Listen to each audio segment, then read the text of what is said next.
News, Nairobi.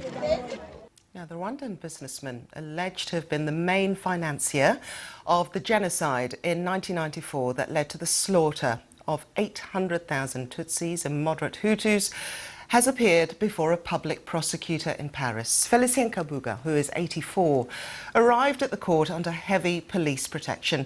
He was arrested in a Paris suburb in the early hours of Saturday, where he was living under a false identity. Now, a group which supports victims of the genocide says it was considering legal action to determine how Mr. Kabuga had managed to live in France for so many years without being caught. Well, survivors of the genocide in Rwanda have also been expressing their joy and relief at Mr. Kabuga's arrest and their hope for justice. What we are hoping, number one, is to face the justice. He goes to face the justice. Of course, we would wish him to be brought here in Rwanda, but the number one thing that we want as survivors, as such, it is him to face the justice, whether in Rwanda or elsewhere, but face the justice. Okay, let's discuss this a little further. I'm joined by my colleague, Prudent Nsengiyumva. Thank you very much for coming to join us. We heard there a survivor, and it's all about justice. So just put this into context for us. Why is this arrest so significant? Alukwesa, it's so significant. This is a man considered to be one of the most wanted men in the Rwandan context, and he was accused of financing and one of the founding members of the Radio Television de Mirikorine RTLM, which was known to incite violence and killings of Tutsis and moderate Hutus.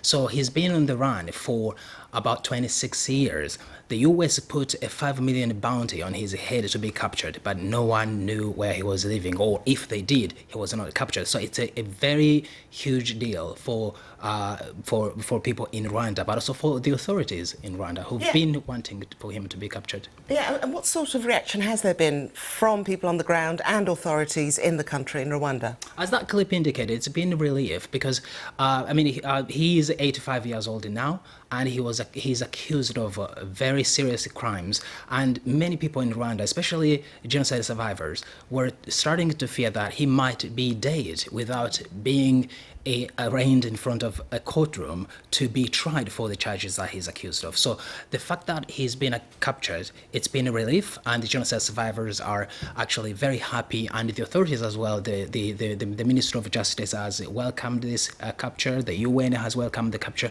so it is a very significant Okay, so he's had his first day in court, but there are so many questions now. You know, what was going on in that 26 years that he was on the run?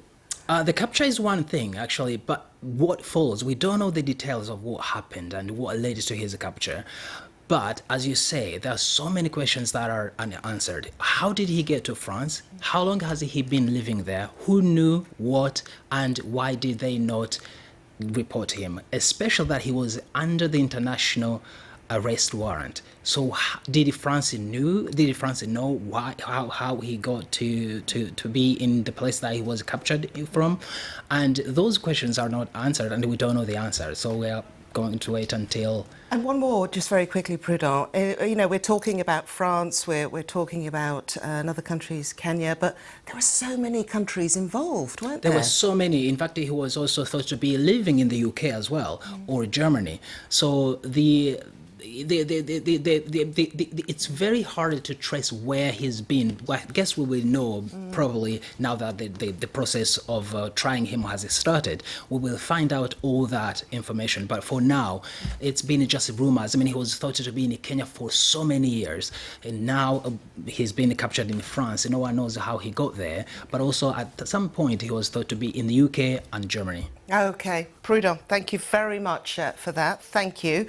Well, as Prudent said there, one of the countries where he was suspected of hiding or living for quite a long period is Kenya. So let's speak to John Allen Namu, who is a Kenyan journalist and documentary maker who actually tried to take on the job of finding Kabuga for a number of years. Thank you for speaking to us here at Focus on Africa.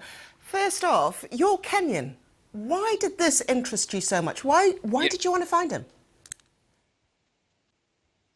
Well, I mean, the Rwandan genocide is something that has left a stain on the conscience of every country. And being Kenyan, being close to it, having grown up and watched those images as a child, and knowing what happened in my teenage years and the recovery of Rwanda, it's something that I felt very interested in. And one of my first reporting assignments when I first got my job was to go to Rwanda and actually see what the impact of the genocide was, and I guess that stayed with me. Okay. And when I got the opportunity to try and track this down, it happened. All right. So what led you to think that he was in Kenya? What was the proof that you had? Well, there've been lots of morsels here and there, that have shown that Félicien Kabuga was in Kenya. Not least the fact that he lived openly in Kenya immediately after the genocide for at least 3 years. He came to the country, he brought his family, and he applied for an investor's for an investor's permit, basically an investor's passport, deposited 10 million shillings, which is about $100,000 at the time, to be allowed to operate here and set up his logistics company. The company registry has his registration documents, and after that there have been lots of sightings and very near misses, including one that led to the murder of a journalist who it was believed was known to Félicien Kabuga, who was trying to lead U.S. authorities to his doorstep. This was in 2003. And John, obviously, what you're saying there implies that this went quite high up. There is no proof of that yet. But what sort of reaction has there been in Kenya? Well, from the reactions that I've seen, I think it's positive. People appreciate the extent to which Félicien Kabuga is alleged to have gone to plan the genocide, and more than that, the extent to which a very large effort would have been made to hide this man. And the same questions that your colleague was asking about what it would have taken to hide a man of this stature for 26 years are also being asked here. Who was involved? It would, it points very, very high up in terms of the network of protection that he would have to built around himself in order to stay free for that long. John, I mean, the investigative work that you took on as part of your documentary affected your family, impacted the safety of your family. How confident are you that justice will be served in court? Well, he's in court. I think that's a huge step. I think that's something that we shouldn't. We should be very happy about, to the extent that his crimes and documenting his involvement of those crimes goes. It looks like there's reams and reams of it from different testimonies, as well as from some of the things that came out in the ICTR process. So I'm fairly confident that, to the extent that he will be adjudged for the crimes that he's alleged to have committed in 1994 and the lead up to 1994, that justice will be served. The big question remains: will justice be served for all of those people across the world, Kenya, the DRC, Germany, and now France, who are protecting him? I think that's a larger question, and that speaks to the architectural question about justice in all of these countries. Okay, that's a very good point to end the interview, but thank you very much indeed. We'll see what happens as that court case unfolds. John Allen Namu there.